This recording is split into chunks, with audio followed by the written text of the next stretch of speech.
You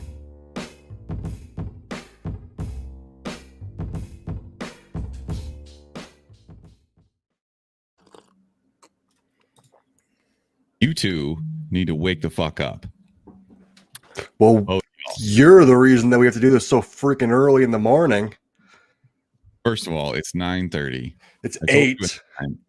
No, where I'm at, it's 8:20. No, you are the one time zone in America that does not matter. Nobody gives a shit. It's the best time zone. Football starts at 11 a.m. No, you're insane. Yeah, staying up late for watching games doesn't exist over in Mountain Time, and games are too early on the West Coast. Imagine having to see Monday Night Football starts at 8:30. Fuck that! In New York time, starts at 8:30. About New York time. Yeah, okay. So the only one that you care about is Central Time because that's where you are at. Now I'm up because I'm pissed because you're an idiot. I don't understand the problem here. You said 9 o'clock. We're technically on time because I know you put like a half an hour buffer into that. No, I didn't. I should have. Well, that's your fault. Yes, it's my fault that you're perpetually late for everything. That is your fault. This is peak Mark. I hate you both. But what I do love is dumb statues. And I got one here that I am immediately going to order. Aren't they all dumb according to you, though? No, this one's brilliant. Zoom up on that ass. You don't know how to zoom? Can you just control? Yeah, come on, man. I'm a computer guy. Yeah, known computer guy. My ass, pun intended. Whose ass? That's America's real ass right there. Did you notice the price? $70. Who cares? Nice. No, nice. $69.99. It should be $69.69. Brick, you're frozen. All right, never mind anymore. She always wants to eat that ass. Dude, I would eat that with a spoon. Is that the actual suit he was wearing? The color of the suit? Because they made another variant to it. I didn't know which was the actual real one. Should we explain what it is? This is the original color. There's like a neon variant of this. So it's Ned Flanders in the ski suit, whereas Tuckus is very voluptuous. is I think what I would call. So it's basically there's an episode where they all go on a ski trip. Bart is shredding the gnar on his snowboard, and Otto's teaching him all the lingo and stuff. And Flanders, meanwhile, skis past Homer, and he starts saying, "Feels like I'm wearing nothing at all," and he's like shaking his ass at Homer. And Homer then later refers to him as stupid, sexy Flanders. And we've reached peak society. How great would it be to be on the team at like Kid Robot that thinks of all these random ass statues and be like, how about we do a stupid, sexy Flanders statue? Everyone's like, nice. Price it at $69.99. Nice. You know how like you'll be talking about something with your friends and your phone is listening to you, so you know that like the next ad you get will be this. Whoever's at Kid Robot was like tapping directly into my phone, and as I sleep at night, when I mutter "stupid, sexy Flanders," they were like, "We're gonna get $70 out of this kid." You sent me the picture, I think, on Discord or wherever it was, and I went into Instagram, and immediately an ad popped up for that statue. That's so fucking weird. Cookies for you, dude. It's scary how much they track you, and meanwhile everybody's worried about a vaccine. Like, yeah, they're gonna start tracking me now. Or no. maybe it was the link. I doubt they can just like see what a picture is. I think you sent the link, but anyways, that link being on my phone, I'm sure there was some algorithm that was like, he's thinking about this, and they just pop it up on Instagram. You're gonna start getting some weird suggestions on Pornhub, Mark. Real weird. Brick, get some coffee or something, dude. You look like you are asleep sitting upright. Waiting for you guys to stop talking about sexy Flanders. I will never stop talking about stupid, sexy Flanders. And I will never wake up. You're in a bad mood, Brick. What's going on? Anything going on in your life that you want to share with us? I don't know my Adderall. I'm waiting to pick it up at 10 o'clock, so I'm just kind of brain dead. I'm Walter Groggins right now, aka just groggy as fuck from sleeping. I love that even when you try to make a reference to an actor's name, you still use the wrong name. No, it's Walter Goggins, but I'm groggy, so it's Walter Goggins. Ah, fuck you. Oh, this is beautiful. We're gonna have a great episode, boys. What kind of Adderall prescription do you have? Me having a handful of friends that all take Adderall because they have ADHD. Are you on what is it, like instant, or what is it, time release or something? What's the other one called? Time release, yeah, extended release. Release, yeah. There you go. Yeah, that's the good stuff. I know a lot of people that have Adderall prescriptions, but I think Brick is one of the few people I know who actually needs it. Yeah, everyone's just like, no, I definitely have ADHD, but also I want to be able to snort Adderall on a Friday night. That can't be bothered to do cocaine like an adult. Yeah. Yep. Wow, dude, you are just worthless right now. How much money did you make in college selling your Adderall prescriptions? Not much, because I would do it all. Literally just, I don't have any extra, man. I gotta take this or else I'm gonna fail all my classes. Is your brain just like a lightning storm when you don't have your pills? No, that would be too much energy going on. Right now it's just like a dark, solemn cave of nothingness. Wow, that is really scary. Mm-hmm. Welcome to my world. You would describe my brain. That's your soul, not your brain. Okay, good point. Wow. Good point. Okay. You still got it though, Brick. You got it in there. It's in there. It might maybe floating around, but it's there. It's just straight fog brain. A little bit more to get it out, get that anger, get him to lash out at me. So we're on a bit of a tight schedule today. So I think that we'll probably skip some of the bullshit and just kind of get into news, which the audio is not playing on. So I wasn't on a Spirit flight last week, so I don't really have any stories. Oh, this is fucking stupid. Yeah, you didn't fart anywhere and make someone throw up? No. Unfortunately not. Do I have any stories from this past week? No, I don't. Let's just jump into some of the trailers then, because I just watched this. Mark, you pretty much ruined my morning. I just watched the trailer for Space Jam: A New Legacy. And Elise in our Discord pretty much nailed it. This is a complete nostalgia grab in the same vein as Ready Player One, where it was just, here's everything you remember from the 80s and 90s. In this case, it'll be like the 90s and the 2000s. The Iron Giant, LeBron is literally making a list of these people to recruit, and Twitter's already ablaze with like, look, LeBron, even in a cartoon, is still putting together a super team to win the championship, which is kind of brilliant when you think about it. Mm-hmm. Rick, you look like you have thoughts on this.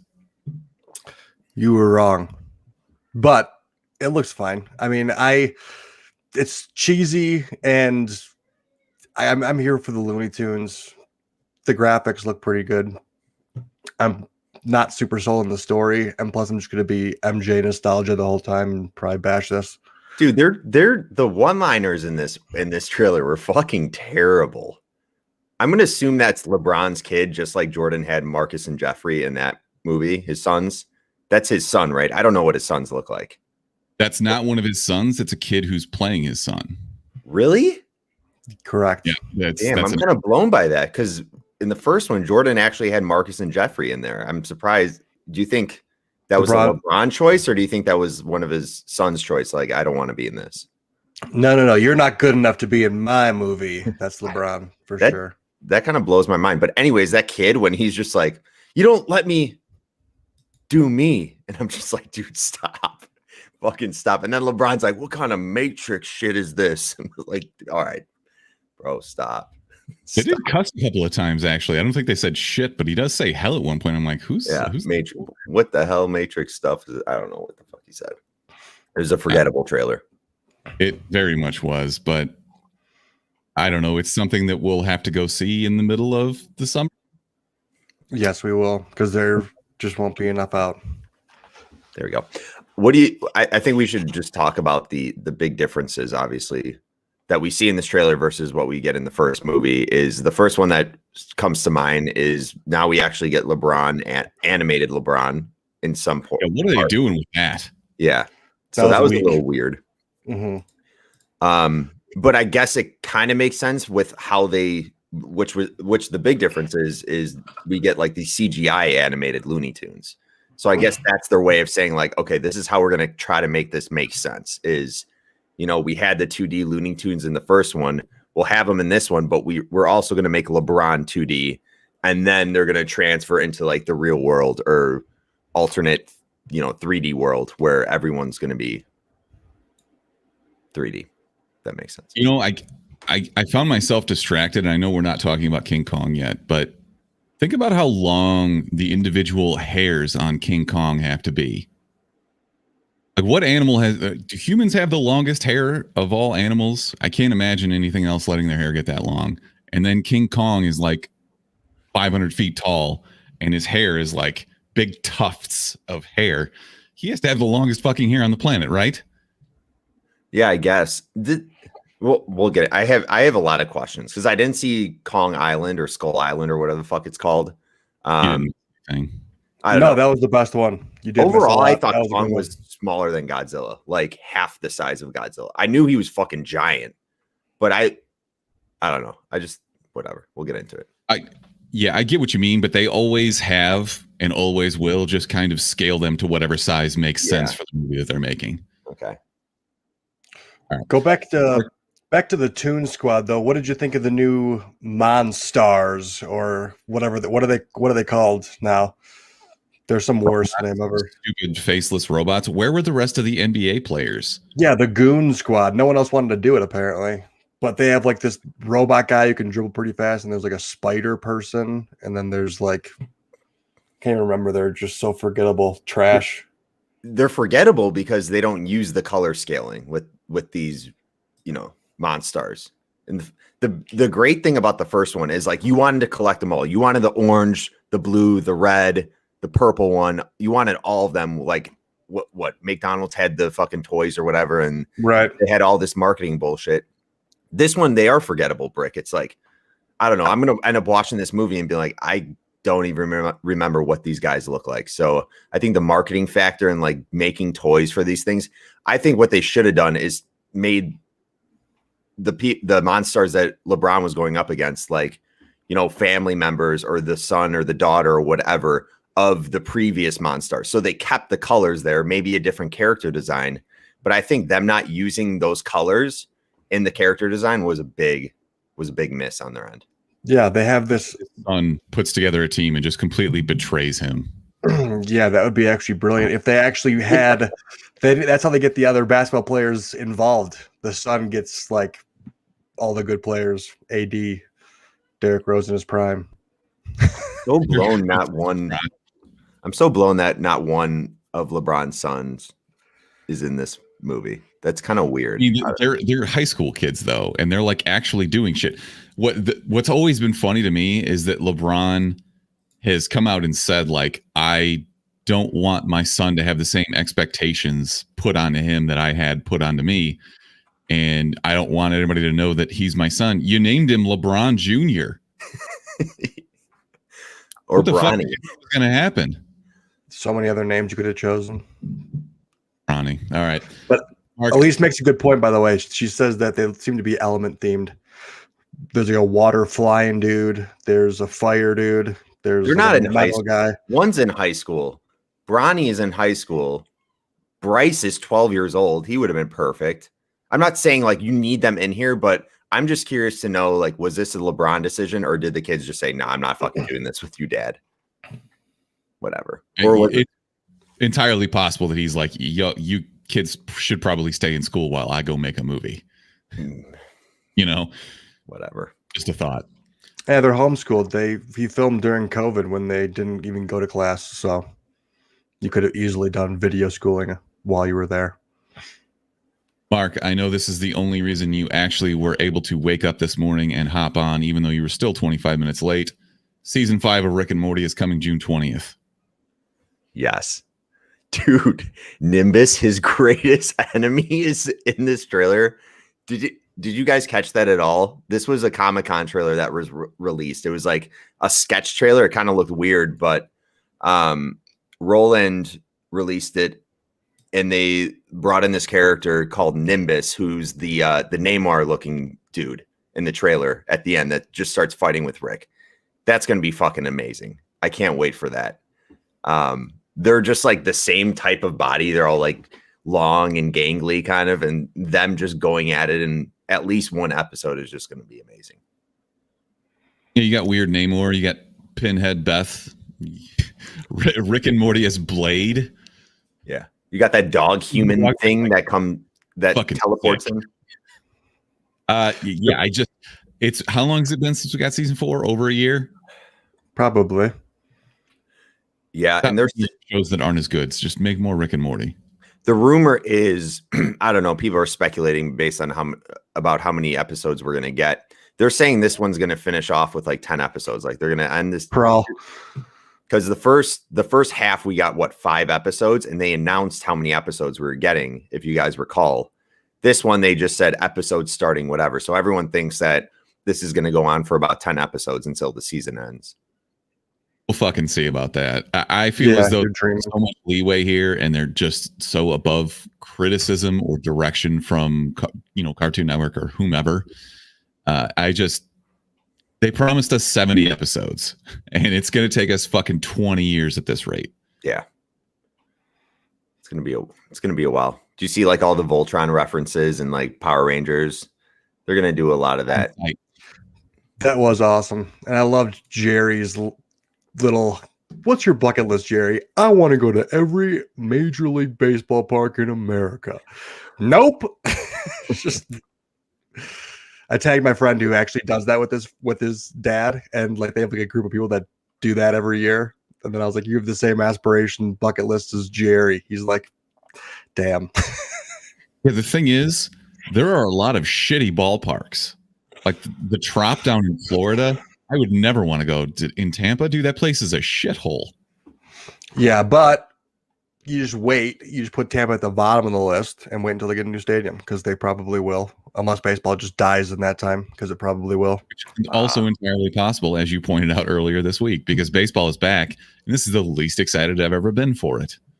Yeah. Did you like my story that I posted? Big day for boomers at Ryan Smith.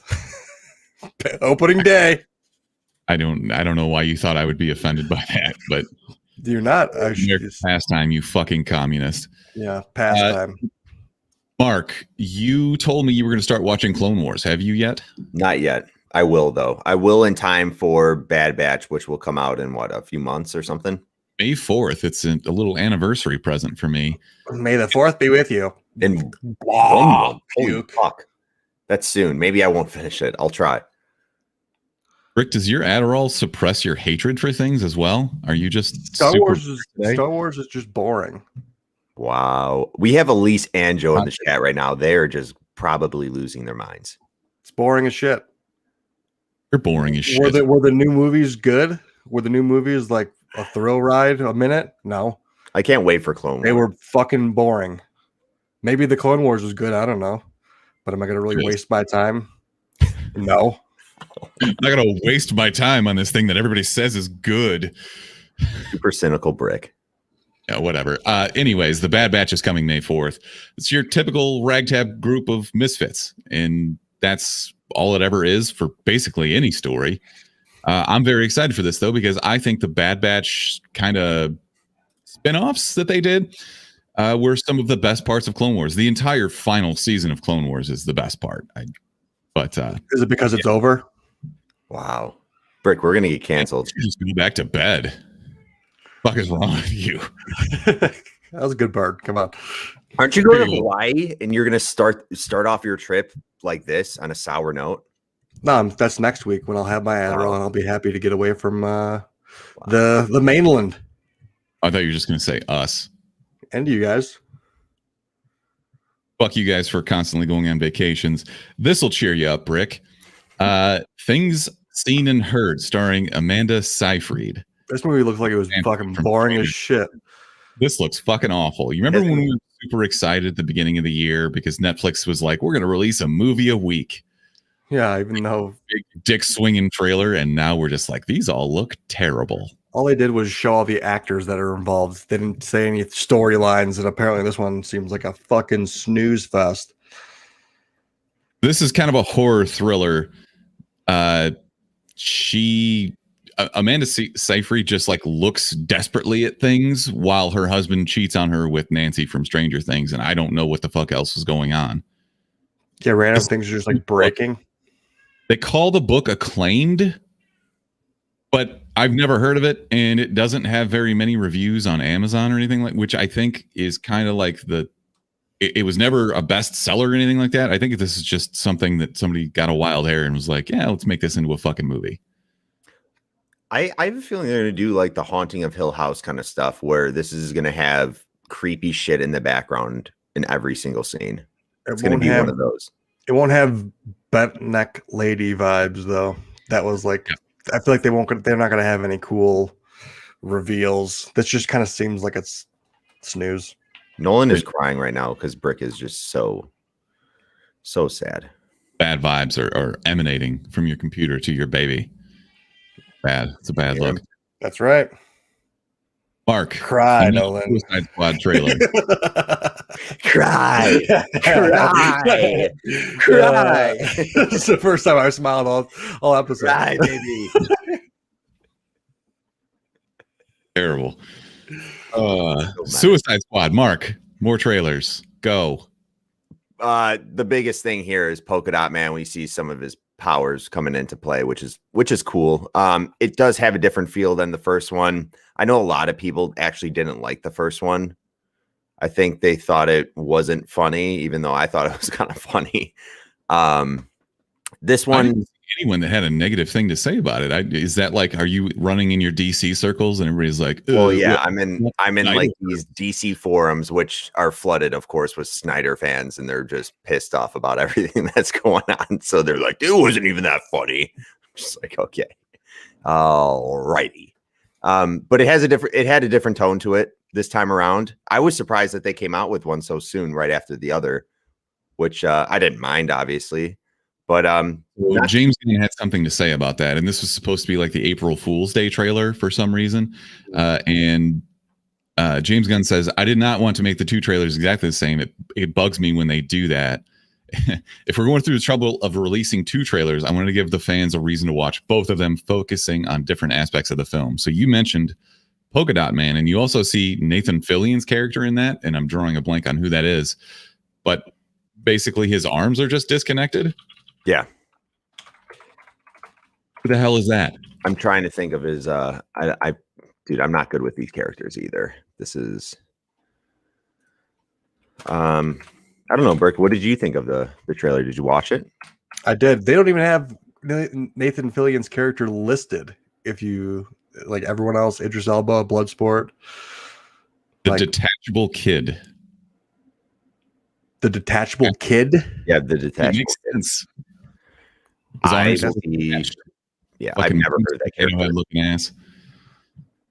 I mean, I'm here for it. I mean, I like the cast that they have, and James Gunn's directing it. So anything, you know how I am about trailers. I just want to see the movie. I want to show you more about the movie. Nope. Just fucking release it already. I think what was good about this, though, is you get more of that Peacemaker vibe, where they call out his absolute hypocrisy, and someone's like, "You're just going to kill a bunch of people in the name of peace?"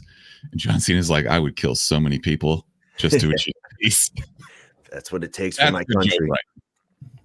Yeah, I hope he gets a lot of screen time. I think he will, but I hope Margot Robbie, it's centered around her.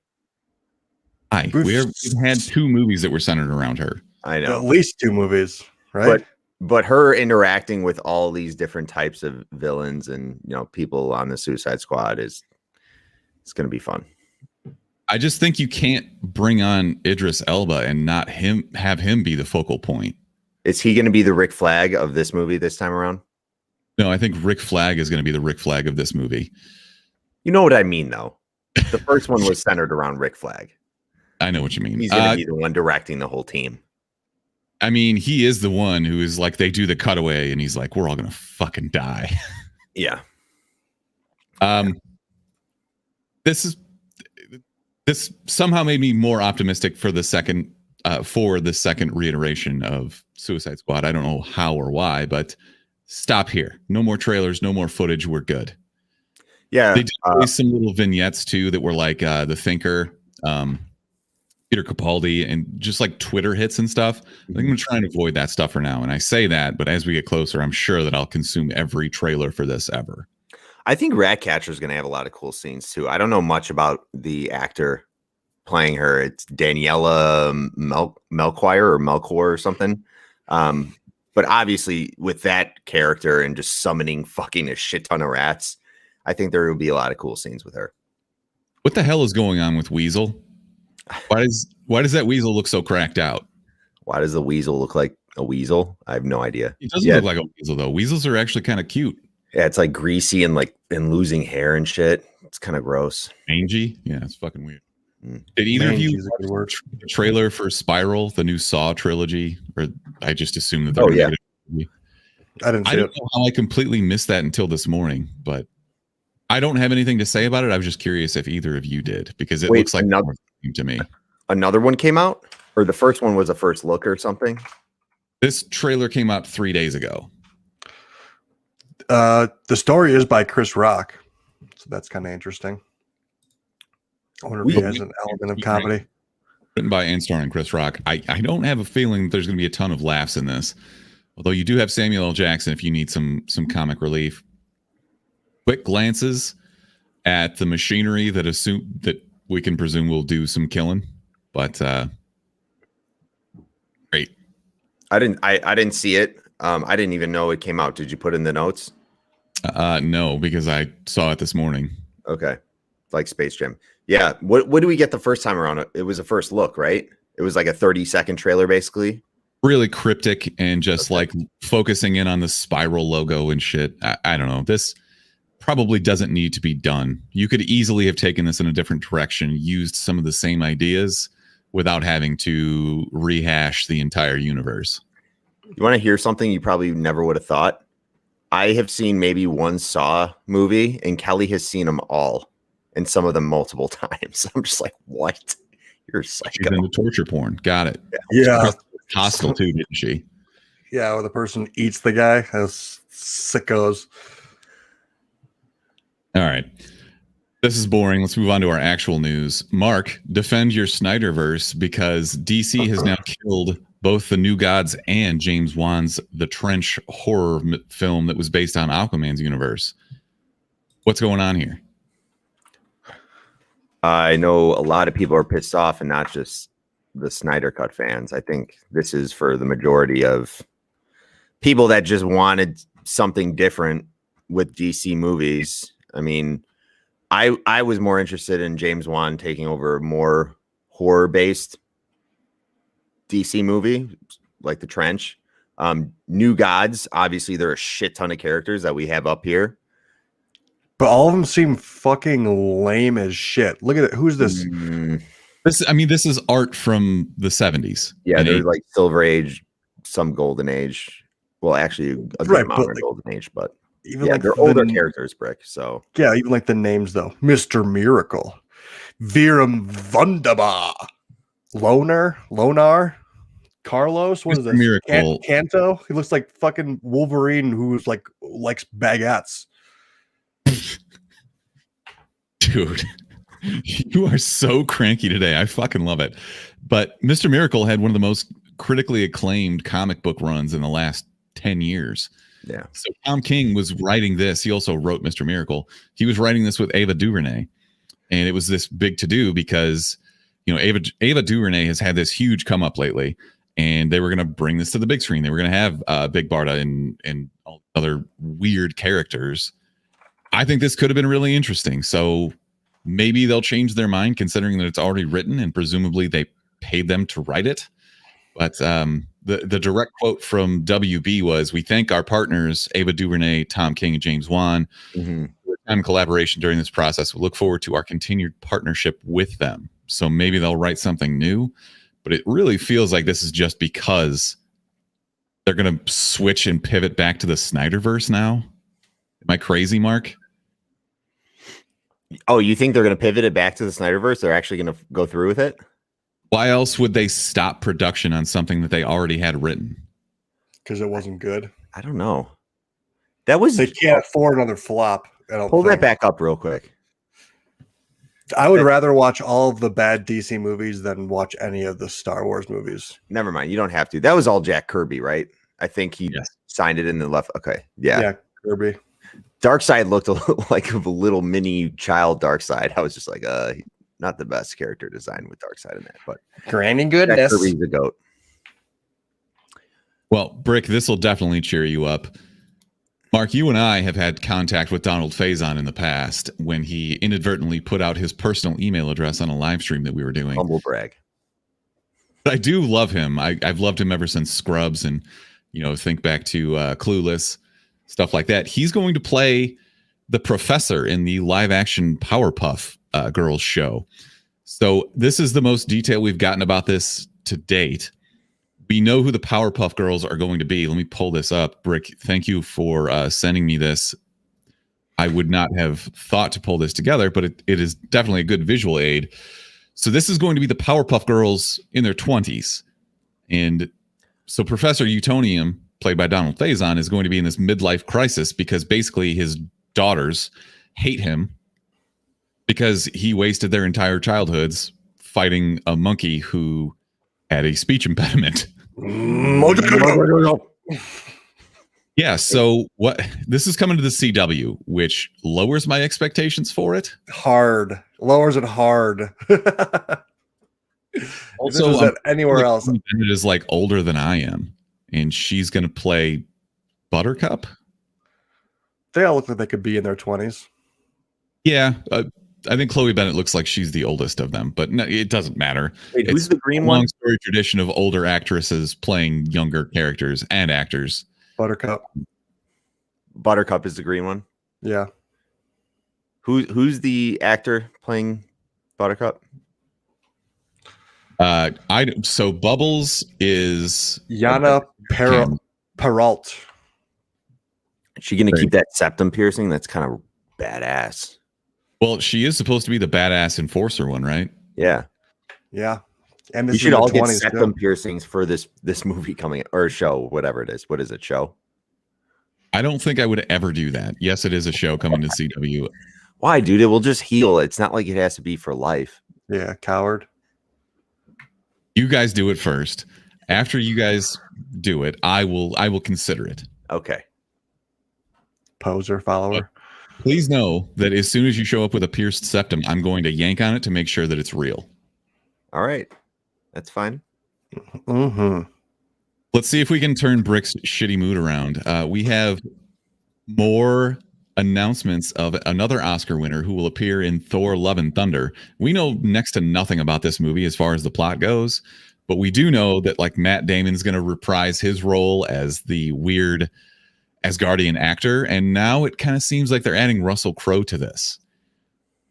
Brick fighting around the world. Guys play. Russell Crowe playing a character in Thor: Love and Thunder. Just how you projected that right there. You were just, dude, you were just in a bad mood right now. Russell Crowe. I'm just slow per usual. So let me see if I can get your creative juices flowing. I think that they're reenacting the ending scene of Endgame, and you pull up Iron Man's mask, and underneath is chubby Russell Crowe. That would be funny. And he says some badass line and snaps, and then like fake dies. I could get behind that, or it's going to be he could play Thanos. I could see him playing Thanos and getting murdered. I hope he doesn't lose any weight and he's in like one of those children type Halloween costumes for Iron Man where it's just like a pull-up mask and he's in a super tight like spandex type suit. Chubby Russell Crowe. This guy being a little chubby, aren't we? He's definitely not Gladiator Russell Crowe, but that's okay. This is exciting. I hope they keep doing stuff like this and just adding dumb Easter eggs to it. It's okay. He doesn't need to look. How old was he in that movie? Probably 30. Gladiator? Yeah, he's got to be in his 50s by now, I think. When I'm 50, I'm just going to be tubby as fuck. Gonna be, huh? Okay. Just kidding. Please don't get upset. I really thought that was going to turn Brick's mood around, but apparently not. Mark, is this going to be the year that we trek to San Diego for Comic-Con over Thanksgiving weekend? No, I don't know how you feel about this. I think it's dumb as hell having Terrible it on timing. Thanksgiving weekend. Assuming a lot of people are vaccinated and it is now okay to see your immediate family that you haven't seen all fucking year, you're going to be like, oh, we're doing this Thanksgiving weekend. So pick and choose. You want to go to Thanksgiving, which I hope a lot of people will do over this fucking bullshit. And then maybe they timed it so it's on Thanksgiving so that maybe they don't get as many people so that doesn't make any sense. They want as many people to go. One of the reasons why people have speculated they're doing this. The other, if you think about it, they just announced this last week. Okay. How far in advance do you think convention centers book up? Because normally you're looking at this like 2 years out. Thanksgiving is the obvious time when nothing else would have been scheduled because everybody would be like, oh, it's Thanksgiving. We're not going to have a fucking convention that weekend. So they came in and they were like, okay, well, we can make this work. And they're also saying like it's going to be virtual and in person. They're saying they're going to be focusing this more on the local fans, implying that it would be a smaller convention. The number of people out there that are complaining, that are like, oh no, now I have to change my plans and miss Thanksgiving. No, you don't go to it. Yeah. Don't go. Yeah. I get it. I get it, but I don't know. I feel indifferent about it because San Diego Comic-Con, I think they jumped the gun because didn't they flat out say we're not doing a Comic-Con in 2021? Didn't they announce that? Maybe I'm wrong. I don't remember that, but I couldn't dispute it. They obviously they waited to see how things played out and they couldn't get a date. So they're like, okay, we're doing Thanksgiving. That's the only thing that's open. We need to make some money. But I'm also thinking from like an artist and writer and, people that sell things there. And I don't know if they're going to end up having booths for retailers, but still you're giving these people an ultimatum like, okay, this is going to be a huge moneymaker for you, but now you're not going to be able to spend time with your family because we're doing a Thanksgiving weekend. I also think about it. These neckbeards want to spend time with their families in the first place. That's true. Their families hate them. I know this because I am one of them. Whatever. I could care less. Thanksgiving. They would rather I go to a fucking convention. I don't give a shit. We're not going to it anyway, so it doesn't matter to me. I still wouldn't even be comfortable with it. All right. Last bit of news. San Diego people, who cares? Good. Have it on Thanksgiving. Have fun, San Diego people. My sister-in-law is actually moving to San Diego, so maybe I'll just go crash on her couch. Do it. I know you're not going to spend Thanksgiving with your family. Well, I wouldn't be spending it with her. I would just be sleeping on her couch. Oh, I know. Last bit of news, and this came via text from Panda Claus right now, dude. Give me something, Brick. Give me something to work with. God damn it. Anyways, so Panda Claus texts and says, hey, chumps, Panda Claus here with a question. Earlier this week, Netflix bought the Knives Out sequels from Rian Johnson for almost $500 million. What else would you like to see Netflix buy and make sequels for? He says his would be Edge of Tomorrow, the Tom Cruise flick, which is extremely underrated and amazing. Hancock, which was kind of not as good. And Mark's favorite movie ever, Looper. Looper is a steaming pile of shit, and I hated it. So I really hope that doesn't happen. No offense, Panda. Wow. Panda was literally looking forward to us answering that. And then you got to kick it off with telling him that one of his picks is the biggest steaming pile of shit. Way to go, Smithers. Reasonable. This was his reaction, just like, okay. Plus, you're here to defend Looper because you fucking love that movie. I don't have a problem with Looper, obviously, as much as you do. Finishes. Would like to know what you guys think, and will other subscription services do the same for other sequels? Keep up the great content. Chumps out. I'm going to piggyback. I'm going to piggyback off of the Will Smith Hancock thing. I'm going to say I Am Legend. Yes, I would like that is a much better option than Hancock. I think that Hancock was do so many things with that as a franchise. Yeah, I just feel like they ended it with a very conclusive resolution. Mm-hmm. Like they start getting closer together and it starts fucking stuff up. So like where do you go from there? He just popped in the chat as I'm shitting all over Looper. It's okay. I got your Mark. back, Panda. I got your back. So, Mark, you want Netflix to buy the rights to Looper and bring back. Okay. If it came down to like, all right, reconstruction thing that makes him look like a weird Brew Willie. I don't know. Like, what else do you want to see out of that universe? If it came down to them saying, all right, we'll give you I Am Legend, but we're packaging it with Looper, I would have no problem with that. Even if maybe one of the spinoffs was a Looper, meshed with I Am Legend, that could work. Who knows? Okay. Go ahead, Rick. I wouldn't mind bringing Christian Bale back as the Batman series. Like, just give me more of those. Fuck this new whole Snyder Cut bullshit. Just be like, all right, let's just do what worked last time. Christian Bale. You already got 3 of them back. So fucking what? Wouldn't you rather see 3 more of those Batman movies than these pieces of shit that they've been coming out with recently? That and Gladiator 2 would be kind of sick. I'd be down to see more Gladiator bullshit. Actually, I looked up Gladiator and I was like, he was 35 when Russell Crowe starred in that movie. Just to he's gonna be like 60. Yeah, he's up there. But the idea of Gladiator 2 has been floating around almost since the day the original movie came out. At one point, Scott, who directed the Oscar-winning classic, even toyed with the idea of bringing Russell Crowe back, but in a different role since Zombie Gladiator. Zombie Gladiator. Yep, let's buy it, let's sell it, and make it right now. I'd totally watch that. I think this is an interesting business move, though. So if you think about it, Knives Out was this basically not an indie flick. It's not really safe to call it that, but it had a budget of $40 million, which is nothing. And they turned it into a $300 million box office. So this is a very good move on Netflix's part because they're like, we have in my opinion, this is the best movie of 2019. And I've made no bones about that. I think this was amazing. And to bring Rian Johnson back and say, you have free creative control to make 2 more of these, I think that they'll hit it out of the park. Yeah, and he already wrote both of them.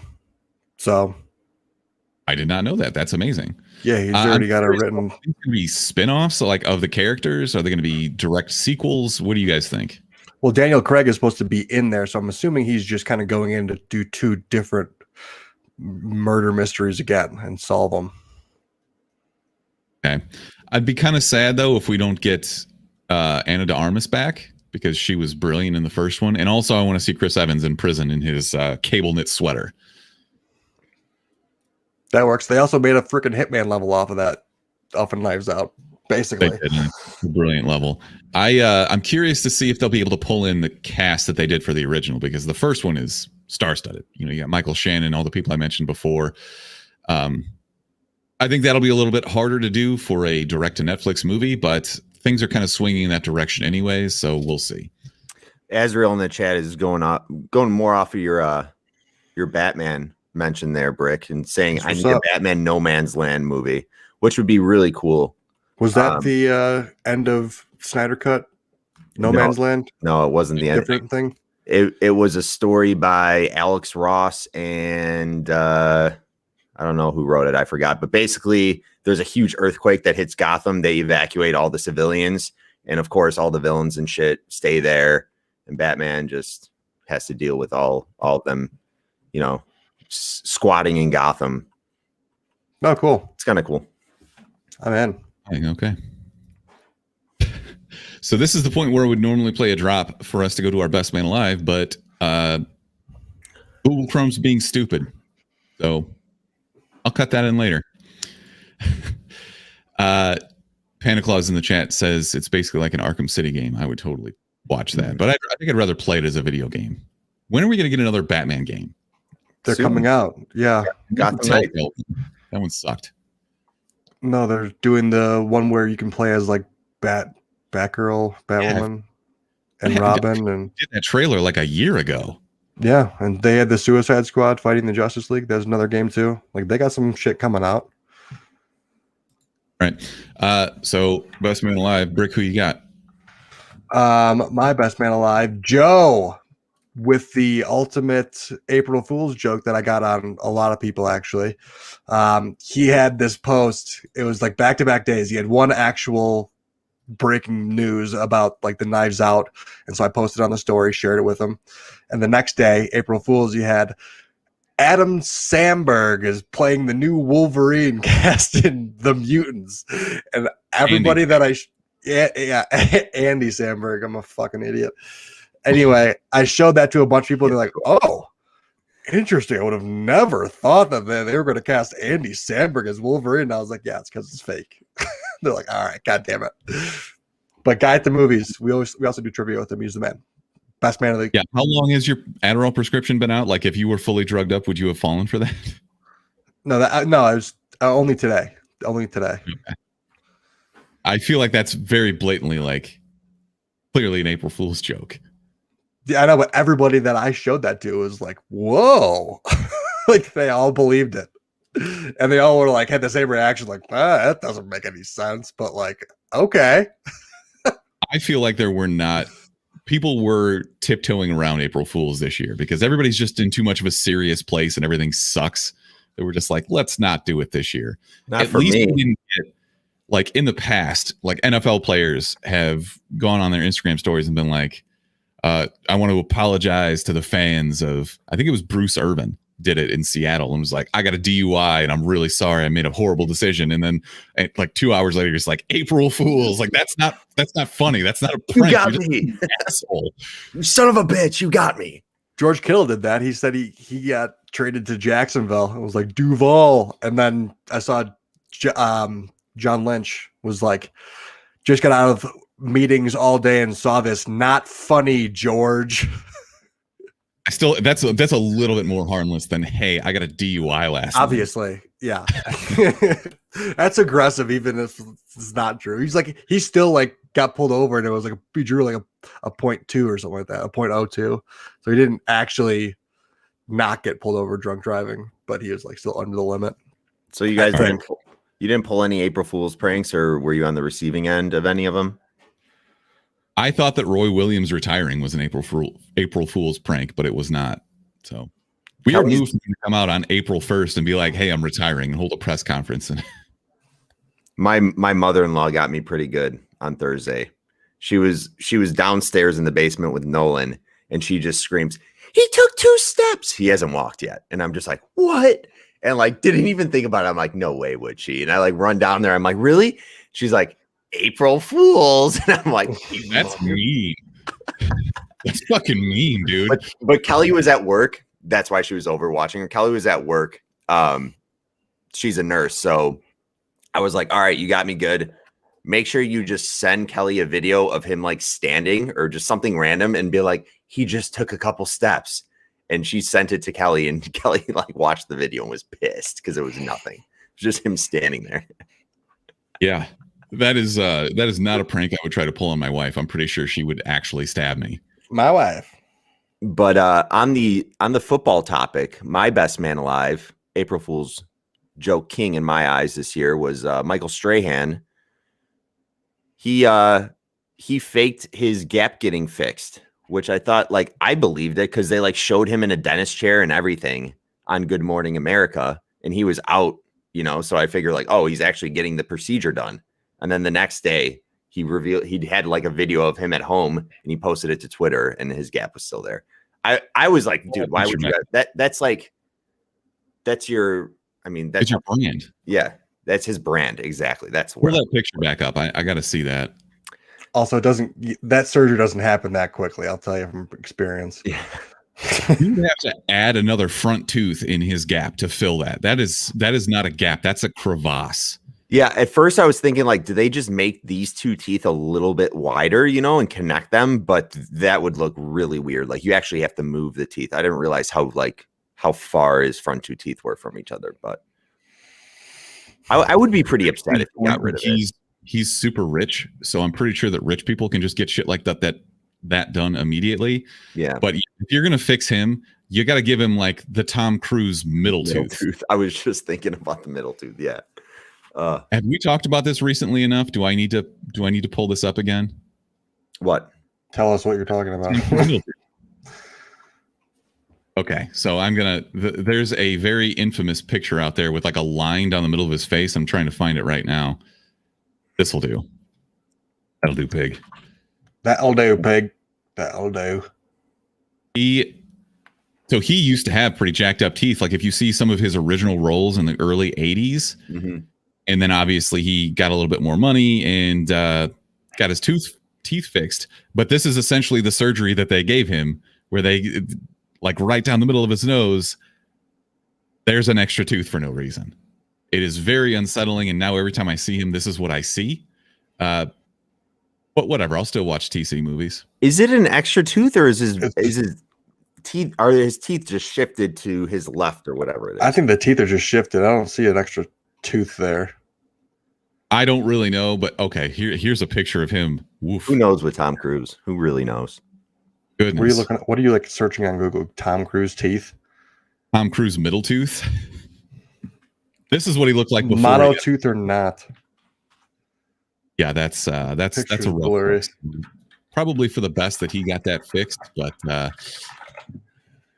I have a best man alive, and this isn't just another one that kind of makes me feel bad about myself, unsurprisingly. I see these videos of people doing these really cool things with, like a Raspberry Pi or some kind of machine learning and shit like that. And I'm always like, when I get bored, I just sit down and watch TV. Why don't I take on some ambitious project like this? You get too drunk. That's true. Probably. It's true.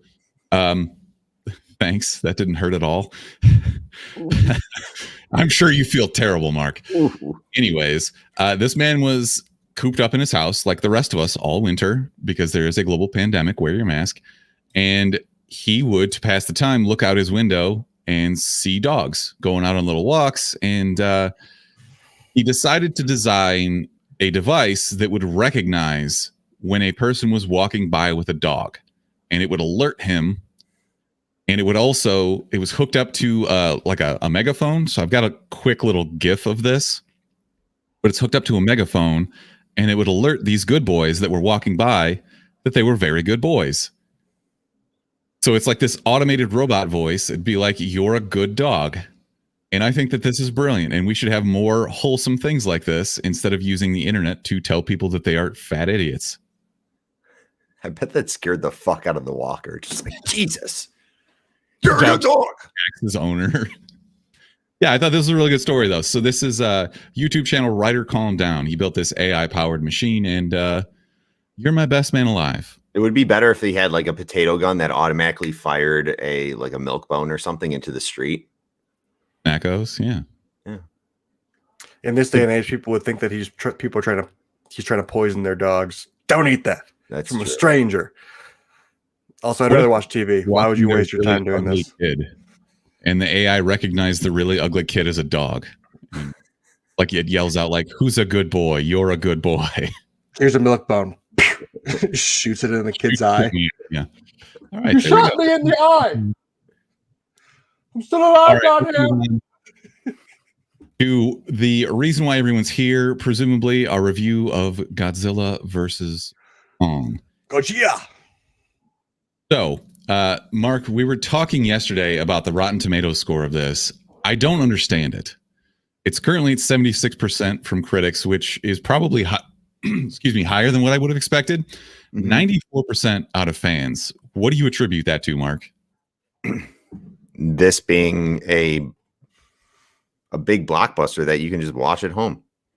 I think it was a great time. I had fun with it. So do you think that the ease of access to it is actually helping its score and helping the response to it? I also think it was a good movie. We'll get into that, but I don't know. I was interested throughout the whole thing. I think they had, a good storyline. The battles were fun to watch, and it had I kind of started predicting what was going to happen at the end, but still I didn't have a problem with how they ended this movie. I thought it was kind of cool. The prediction process, it's what everybody wanted to have happen anyway. No one was like, let's not, that's stupid. It's predictable, but it was like, fuck that thing. Let's get this little thing going. I don't want to say spoilers, is why I'm being so vague. I wanted more monster fights and less of everything else, but we'll get to that. So this is directed by Adam Wingard, who most recently did the Netflix Death Note adaptation. He also did the retread of Blair Witch in 2016. Nothing really to write home about. But in this case, it's fine. I don't really understand the ins and outs of how you direct a massive CGI monster fight, so I will kind of stay out of judging on that. But we do have a pretty good cast. We've got one of the Skarsgårds. I can never keep them all straight. I think it's Alexander. He plays Dr. Lind, who is like this disgraced guy who's saying that the Earth is hollow. I assume that this is some kind of parallel to people saying that the Earth is flat, except this guy's proven to be right. We have Millie Bobby Brown coming back. So this is supposed to take place 3 years after King of the Monsters, which came out 2 years ago, surprisingly. And Kong Skull Island is a part of this as well. So this is, that was in 2017. That was the one with Samuel L. Jackson and John Goodman. Mm-hmm. John C. Reilly. Yeah, you get in the intro a cut back to some of the audio of them speaking about what was going on back then. And they do the news clips, was cool. I think that was a good little refresher without actually having to break down and say, here's where we were so far. Yeah. I watched all the Godzillas up to this one. And the Kong Skull Island. Just the ones in this, like 2014, King of the Monsters and Kong Skull Island. So apparently this is the 36th Godzilla film and the 12th King Kong film. I would not have known, but no. Obviously you don't need to go back and watch the original claymation type stuff. Mark, am I crazy, or were you trying to tell me that Godzilla was cute? Dude, he's kind of cute. He's got that pear shape. He looks soft in like a weird, scaly reptilian way. I don't know. Something about him. I don't know if he has like little hair follicles on his scale. I don't know. He just looked like a gentle, soft, pudgy little dude.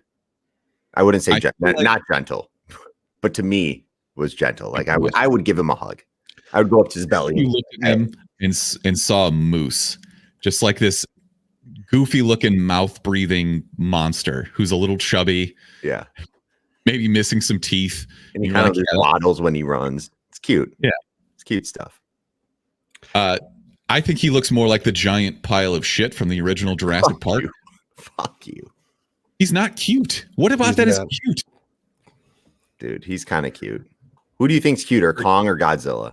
Kong. No. Kong. Easily. No. He's furry and he holds his big old finger out to high five that little girl. It's way cute. When you look into Kong's eye, you can feel a soul. Like when you look into Godzilla, he's just a fucking reptile lizard brain. Which is why I was Team Kong the whole time. You guys are both Godzilla homers before. I didn't root for one. I just figured Godzilla would win. You weren't rooting for one during the movie? I was rooting for Godzilla. Who were you? You didn't care. You weren't rooting for anybody. You didn't feel like Kong was the man. Fair enough.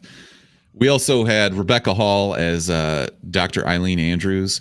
She does some of the worst on-screen running that I've ever seen in my life. And Brick, I'm appalled that you didn't point this out. I was too busy looking at the monsters. I didn't notice. The Isa Gonzalez girl, the girl who like came out of the mission later and was like, my father gets what I want or gets what he wants, is the worst character of all time. She's so fucking lame and annoying. I wanted her to get eaten up by both of them at the same time. She was terrible. She literally at one point says, my father gets what he wants. Exactly. Being the stereotypical villain a little bit harder. There's a lot of really bad writing in this too, if we're being honest. And that's okay because it's a monster movie. It's not a fucking exposition heavy Oscar contender. Yeah, you're not here for the Nomadland type shit. Nomadland was so bad. I didn't have as much of a problem with her, probably because she's really, really, really good looking. She is, but I was not to carry her through this for me. But yeah, no, she was such a suck ass the whole time. I hated her. All right, fair, I guess. And she was so obstinate, like, oh, our vehicles are like technology that you've never seen, you peasants. Shut the fuck up. Feel free to be impressed. Yo, I hate your guts.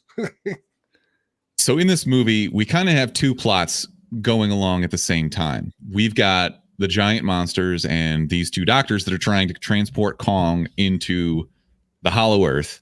And we've also got Bernie Hayes, played by Brian Tyree Henry, who's hanging out with Millie Bobby Brown, as well as Julian Dennison. So Julian Dennison, you would recognize from Hunt for the Wilder People and Deadpool 2. He's kind of growing in name recognition, and he's good. I like seeing him out there. So I was torn on the two plots diverging, though. I think I cared less about them and way more about the monsters, probably because this is a monster movie. Mm-hmm. Absolutely, yeah. They were subplot. I don't understand the idea that so a giant Godzilla monster shows up after nobody seeing it in decades, and like the whole Kong thing was like kept under wraps and shit. So they look at Bernie like he's some crazy conspiracy theorist, even though he's working at this company who's doing really fucked up stuff. I feel like when a giant conspiracy like that is revealed, maybe people are a little more readily believing of someone like him because of the events from King of the Monsters. Yeah. So you have Millie Bobby Brown, who obviously was involved in the first Godzilla battle. So she knows. This dude has put out more podcast episodes than we have. He was through like episode 249. He did have some weird traits about him, though. And Millie Bobby Brown mentions it in one of the scenes. She's like, does it bother me that he drinks whiskey and blah, blah, blah? She like names all these things about him. She's like, no, I don't care. But he like had a flip phone. Like he was kind of a weird dude. Like, I don't know. Who's using a flip phone like that? Well, I'm sure it's a burner phone. I had the same thought, though. And then I had to think, well, it's probably a burner phone. He doesn't want people tracking him. Yeah. But he does shower in bleach, and he makes fun of Julian Dennison for drinking tap water because he says that's how they get you. Yeah. So, yeah, he's a little crazy. But I think that if you survived a Godzilla attack and that Godzilla attack killed your wife, then you probably would be a little crazy, too. Yeah. No, I get it.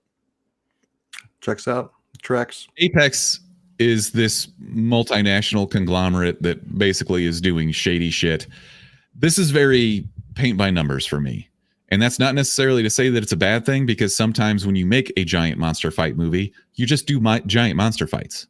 And that's what you stick to. You don't worry about some major plot twist or some shit like that. There's kind of one in here, but they spoiled it in some of the trailers, which I'm ambivalent towards. I don't care that much. It's just kind of stupid. But Brick, what other thoughts did you have about this? It sounded like you really enjoyed it. I did enjoy it. I think the CGI was fantastic. I think the one thing they did better in this Godzilla movie than the previous two was the lighting. You can see Godzilla a lot more with the neon buildings and all the stuff. You can see more of the fight rather than just being like, it was like dark. If you look at the first Godzilla from 2014, they spend half the movie not even showing Godzilla, and everything's in the pitch black, basically, like a DC film. Good point. But this one, they have all those neon lights. You can see a lot more of the action, I feel, and it's not like you're kind of squinting to see it. I will say Kong Skull Island was better, just because John C. Reilly in that movie, he steals the show. He's so fucking good in it. I don't think they had enough levity in this movie comparatively to the Kong movie, I guess, because I feel like they could have had some funnier stuff happen. But overall, I loved it. I thought it was a great sit down, turn your brain off, watch these monsters beat the shit out of each other. Team Kong all the way. How do you have a giant gorilla on screen for that long and he never flings poop or picks his nose or does anything funny? Right. Because he stays cute. Stays true to character. I also like how they started out this movie by just showing like Kong's regular morning routine, and it's not the usual like scary intro scene that you'd see from like one of these monster flicks. It's like, oh, it's just Kong chilling, and it's like a different point of view perspective, which I appreciated. They had like 1950s music playing underneath it. Yeah, it's interesting. And then he just like hucks a spear through this dome that they're keeping him in. Yeah, which must have been expensive. That's what I'm saying. How did you guys have any feelings whatsoever on the little girl? Yes. I did. She was a cutie patootie, is what she was. And I loved what they did with the sound whenever she was on camera. She didn't hear all the roaring. She didn't hear all the distractions. She just saw Kong for who he was, and they distorted the sound so you could tell that she was deaf. I loved that. I thought it was great. Creative. Was she the real villain in this movie, though? The reason I asked this, all right, give me what you got. Hear me out. Hear me out. That scene where they're trying to convince Kong to go down the fucking black hole, and she's just like, maybe your family's down there. Just like, no, it's not. His family's not down there. That was kind of fucked up, in my opinion.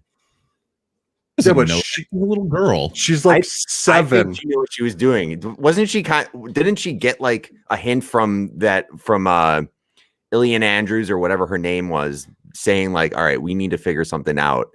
I thought it was hinted to the girl, like, all right, you need to convince him to get down there. But doesn't that make her the bad guy, the Dr. Andrews? Because she's the one who's manipulating this. I mean, that little girl couldn't be any older than like 7. Exactly. And she knew what she was doing. And the general, or the guy who originally or I guess it was Alexander Skarsgård, said that he should tell her to do that. And she said that his family might be there. And then she's like, yeah, I don't know, but he might be there. They're just all lying to each other, just like, yeah, it could be. Yeah. No, I'm kidding. Not really. Well, yeah. But I know you actually believe that. I just thought it was kind of fucked up. I'm like, you're going to make him go down there without any sort of device. Like, you expect him to just fucking plummet down this thing. Yeah, I was surprised that he survived that, because that was quite the tumble. I guess we're spoiling it now, kind of. Whatever. I mean, not really. Let's try not to. Although there is one other thing. So she can basically sign with him, which okay, makes sense. That's fine. But at one point, she's talking about Godzilla with him, and I'm just picturing King Kong going, "Who the fuck is Godzilla? And how is there a sign for Godzilla?" Right. She's spelling out Godzilla, but really he knows Godzilla is Gorilla. Or Gojira. And he's just like, you mean Gojira, you idiot? Like giant lizard guy.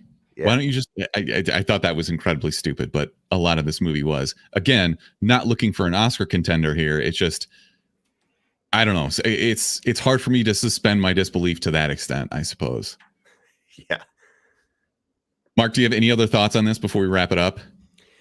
Yeah, I'm with you a little bit, Smithers, on the I wish there was more battle scenes between the two. Essentially, we get 3 in total, which is. And didn't they say that the aircraft carrier scene was like 16 minutes long? The fight, was like 3 minutes long. They were on the aircraft carrier for like 16 minutes, but don't tease that and then give me like a 3-minute fight. Mm-hmm. Yeah. I thought, thinking back to it now, I think they did a lot of cool things with how this movie was shot, though. Like a lot of different angles from, let's think that first battle scene on the aircraft carrier with like the pilot taking off. There's a lot of scenes where they like, we're from the perspective of a human and they're in some type of vehicle where they like swoop by Godzilla's face or Kong's. Like they utilize a lot of cool shots from the perspective of the monsters and the people, which I thought was pretty great. The first battle, also, I love the settings. Okay, it's nothing new. We get a battle in the city. This one being the Godzilla is mainly Tokyo in Japan, but we get Hong Kong in this one in China. But still, Hong Kong is a really cool city to do this type of thing. To Brick's point, we get Hong Kong. Hong Kong is extremely lit up with neon lights. So with that, I mean, with that said, it makes for a way better battle scene, in my opinion, because you have the lighting and actually showing you what's going on. So I did really enjoy the battle scenes. I thought acting wise and the cast, Brian Tyree Henry stole the show for me for the most part from a comedic standpoint. And I think that's obviously what he was in this movie for, is not necessarily to make little puns, but just with his background as being this huge conspiracy theorist, but also like actually knowing the truth. And the shit he would say was funny at times. Paperboy. Yeah, no, he was great. And finally, I did like the ending. I liked how they ended this. It was a little cheesy, some would say, with like the camaraderie between the two, between Godzilla and Kong. But I still had to everybody wanted. Yeah, I'm gonna say see it.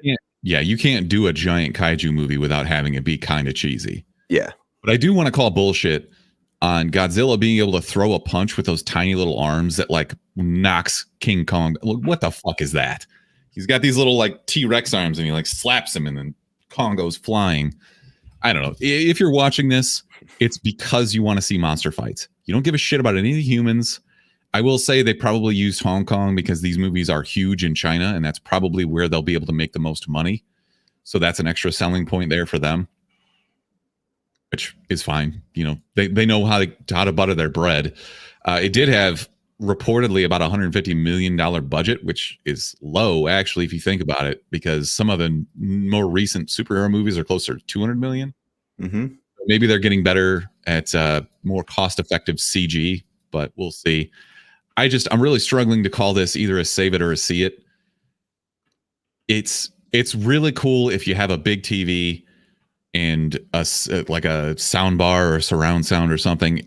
I can't imagine watching this on my phone and being nearly as engrossed. So I think for that reason, I'm going to say save it. Okay. I'm going to say see it because I have butt rumbling speakers and a 70-inch TV that I watched it on, and it was just like glorious. Khaleesi was even watching it. She never watches TV, but she just every time she heard one of those monsters roar, she had the head tilt, like what the fuck is going on up there? Yeah, it also caught my 10-month-old son's attention. So I something about the visual spectacle of it, I think something to be said for that. Definitely. I'm saying see it. Mark?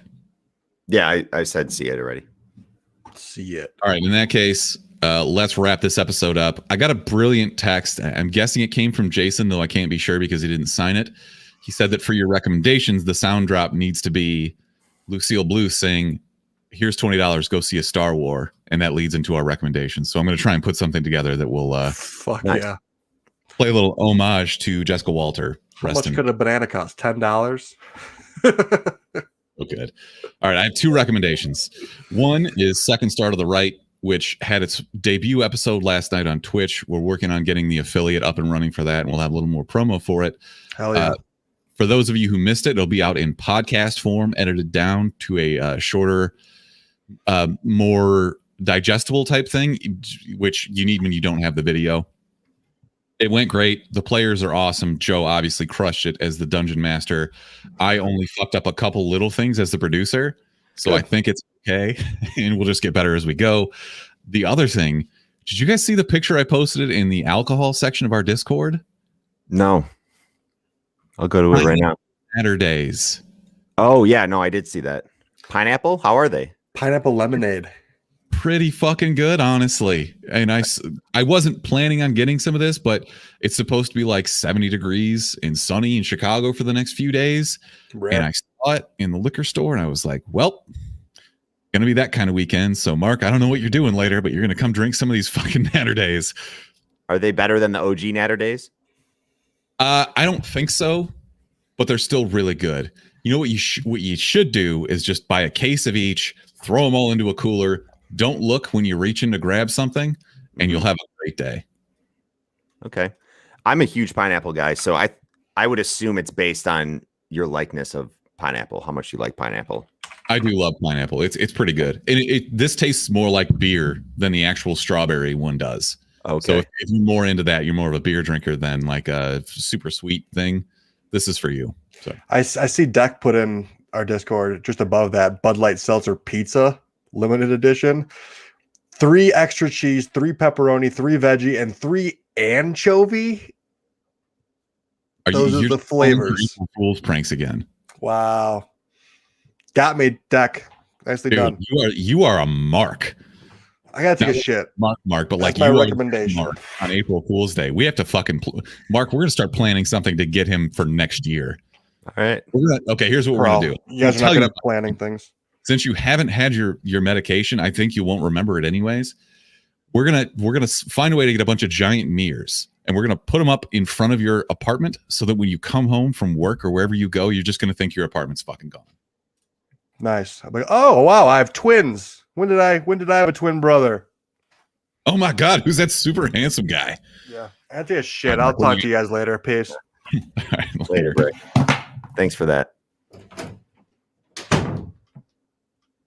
Mark, what do you got? I haven't watched it yet, but Concrete Cowboy, I believe, just came out on Netflix yesterday, maybe. So if you listeners are looking for something to watch that might interest you, that's starring Idris Elba, Caleb McLaughlin. He's Cole from Stranger Things. Good cast, it looks like. So are we going to end up reviewing that next week? Do you know? I don't even know what comes out. I don't know what's come out next week, but I still want to see Nobody with Bob Odenkirk. Okay. I've heard it's amazing, and we should probably check that out at some point. We'll see what else is coming out, but cool. What was that one show that was coming out on Netflix where that girl was like, the guy was trying to implant the chip in her brain?